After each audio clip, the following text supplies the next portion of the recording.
Hello guys, welcome back to this channel. In today's video, I'm going to show you how you can unlock this Nightlight Gift Box in Heartopia X Sanrio update.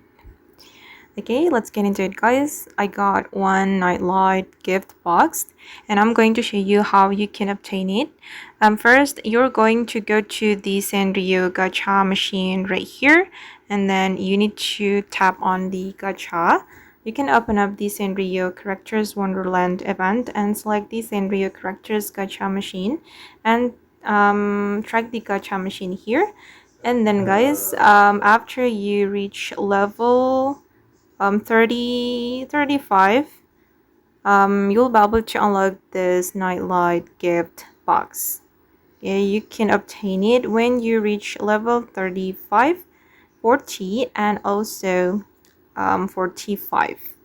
Okay, and from the from the gift box, you'll be able to get the Nightlight. And once you complete all 3 Nightlights, you can obtain more rewards. And the rewards is this one, the exhibition pass. So start collecting them now to obtain the exhibition pass.